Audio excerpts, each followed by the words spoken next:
Social मीडियावर पण येत आहे. नवीन नाटक जिगीषा अष्टविनायकचं क्षितिजनी लिहिलेलं पटवर्धननी आणि 21 वर्षानंतर सचिन खेडेकर रंगमंचावर येत आहेत. त्यामुळे ती माणसं आहेत आणि ज्यांची वैयक्तिक ओळख सगळ्यांची मी करून देतो.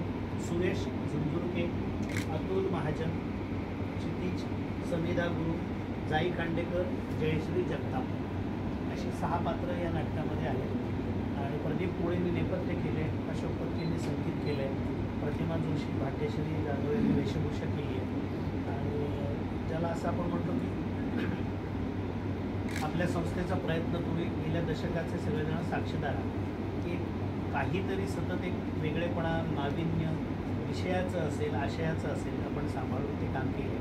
इथे आपण नवं जुनं हा निकष लावला नाही, परंतु हॅमलेट, वाडा चिरेबंदी अशी 4 चौघी ही जरा जुन्या वळणाची, जुन्या पद्धतीची किंवा जुन्या परत एकदा पुनरुज्जीवित केलेली नाटकं केली. पण त्याच्या जोडीला नवीन नाटकंही आपण केली. हे त्यातलं सगळ्यात रिसेंट आजचं नाटक आहे. आणि मला आनंद होतो सांगायला तुम्हाला की याच्यासाठी आम्ही म्हणजे तो एकटा सोडून आम्ही 7 जण बाकीचे बोलतो.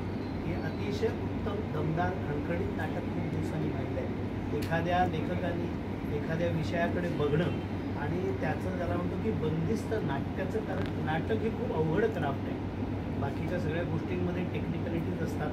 नाटक आपण म्हणतो की सलग बघण्याचं माध्यम आहे. आणि नाटकाची रचना, नाटकाचं क्राफ्टिंग, नाटकाचा आशय आणि त्याचा ग्राफ हे सगळं फार सुंदर पद्धतीने दिलेलं आहे. मुख्य म्हणजे एखाद्या लेखकाने एखाद्या विषयाच्या मागे संशोधन करणं, रिसर्च करणं, अभ्यास करणं हे इतकं खूप चांगलं झालेलं आहे की आमच्या हातात आलेली जी 2 अंकी नाटकाची संहिता होती ती अप्रतिम होती. की म्हणजे ज्याला असं आपण म्हणतो की असं खूप दिवसांनी मटेरियल मिळालं मला स्वतःला.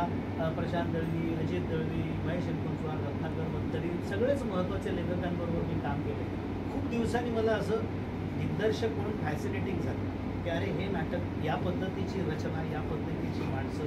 आणि तुम्ही बघितलं असेल की सचिन खेडेकर आणि समिधा, पण सचिन खेडेकर सगळ्यात सिनियर, त्याच्यानंतर समिधा. अगदी पहिलं नाटक असणारी जाई आहे किंवा हा स्वतः दिग्दर्शक आहे, पुण्याच्या रंगभूमीवर काम करतो, दिग्दर्शन करतो, पण तो इकडे आहे.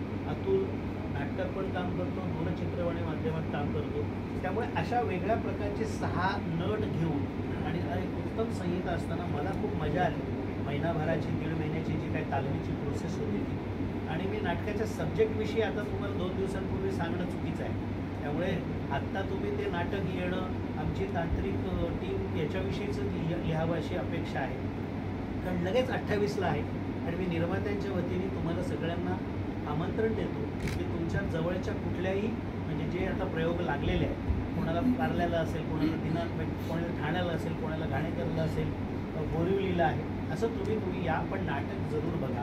आणि मी नेहमी असं समजतो की फक्त प्रमोशनचा भाग नाही, कारण आपण सगळी नाटकवाली मंडळी आहोत, आपण कलाक्षेत्रातली मंडळी आहोत. आपल्याकडे आत्ता नाटकाला खूप चांगले दिवस आहेत, याचा आनंद आपण सगळे व्यक्त करतो आहे. महाराष्ट्र टाइम्ससारखी लोक असतील, लोकसत्तासारखी माणसं असतील, सकाळ लोकमतवाली, हे सगळ्यांनी नाटकाला खूप मोठं प्राधान्य दिलं. करोनानंतरच्या काळामध्ये आपल्याला भीती वाटत होती सगळ्यांना, तर त्याच्यामध्ये सगळ्यात जिवंतपणाने स्वतःच्या शक्तीवर उभं राहिलेलं हे नाटक हे माध्यम. आणि तुम्ही त्याचा अनुभव घेता, ज्या पद्धतीने प्रेक्षक येत आहे, म्हणजे त्या OTTच्या सगळ्या प्रभावाखाली आपण जे करोनाच्या काळात होतो, किंवा आपल्याला आता हा 3ही माध्यमात काम करतो, याला तर साक्षीपीठ दृष्टिकोनाने सांगता येईल. पण सध्या अक्षरशः रंगभूमीला चांगले दिवस आहेत, याचा सगळ्यांना आपल्याला खूप आनंद आहे. प्रायोगिक रंगभूमी असो, व्यावसायिक रंगभूमी असो, खूप चांगल्या पद्धतीने. आणि आपल्या मराठीमध्ये एक चांगली परंपरा आहे की आपल्याकडे 3-4 पिढ्यांचे नाटककार अजूनही लिहिते आहेत. दिग्दर्शकांची मोठी फौज आहे, कलाकारांची होती. सचिन खेडेकरांची कमतरता होती कारण ते इतर माध्यमात करत होते, पण त्यांना परत आम्ही आग्रहाने ओढून आणलेलं आहे. आणि त्यामुळे ते खूप छान कॉम्बिनेशन इथे झालेलं आहे. चांगलं नाटक करण्याचं समाधान आम्हाला मिळालेलं आहे. तुम्ही आता बघा, नाटक बघा आणि मग बोलूया. हे नाटक बघून घरी जाण्यासारखं नाही आहे, त्याच्यावर तुम्ही घरी जाऊन बोलणार आहात आणि आपापसात पण सतत चर्चा करणार, अशा प्रकारचं नाटक आहे वगैरे सांगतो.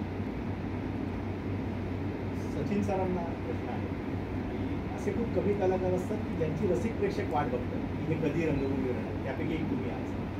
तर 21 वर्षानंतर व्यावसायिक रंगभूमीवर येताना हेच नाटक लिहिलं होतं. कारण मध्येही काही अशी नाटकांची चर्चा होती की सचिन सर काम करणार आहे, पण ते काही गणित बसत नाही किंवा तो योग आला नाही.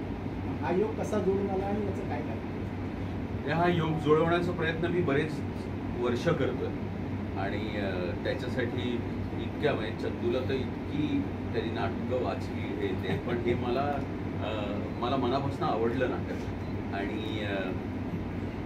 मला खरंच असं मनापासून वाटतं की नटाकडे बघण्याचा जो प्रेक्षकांचा दृष्टिकोन असतो तो असा ढोबळ असतो. आणि म्हणजे आपण नुसतं ज्यांची दर्शनं होतात त्या दर्शनांबद्दल आपल्या मनामध्ये वेगवेगळे गैरसमज असतात. तर हे नट म्हणून ही नटाची भूमिका आहे आणि ती मला खूप आवडली आणि म्हणून हे नाटक करायचं ठरवलं. विषयाबद्दल अर्थात क्षितिज सांगेलच, पण इतक्या वर्षांनी नाटक करायचा हा जो उशीर झाला किंवा वेळ झाला तो केवळ आणि केवळ आणखीन चांगलं मिळू दे असं थोडंसं झालं खरं. आणि मला ह्याचं खूप वाईट वाटतं. म्हणजे असं असताना सुद्धा मी काही नाटकापासून लांब गेलो होतो असं नाही. मी आजही सगळी नाटकं बघतो. अनेक नाटकांच्या सुरुवातीचा अनाऊन्समेंट करतो. पण तो माझ्या हौसेचा भाग आहे. आणि आपण अगदी म्हणजे प्रायोगिक म्हणावं तर आम्ही मौनरागचे प्रयोग करतोच, पण व्यावसायिक नाटक एकतर ते जे वेळेचं गणित आहे ते जमवणं हे माझ्यासाठी खूप कठीण होतं. तर मी आत्ता हा वेळ काढला आहे कारण मला ते नाटक आवडतं. आणि आपल्याकडे असं अनेक वेळेला होतं की जर आवडलेलं असेल तर त्याचा वेळ निघतोच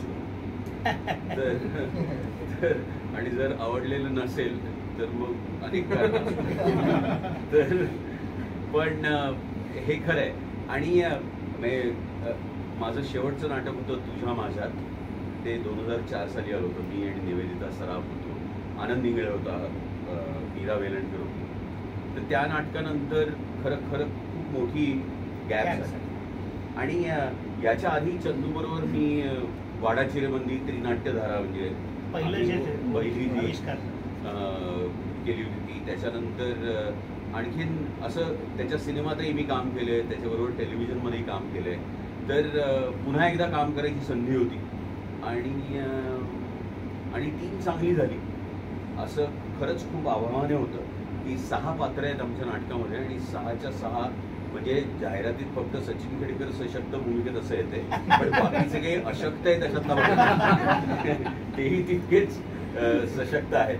आणि आपल्याकडे मला असं नेहमी वाटतं की जे नटाला एक मी स्वयंभू आहे, माझंच मला कळतं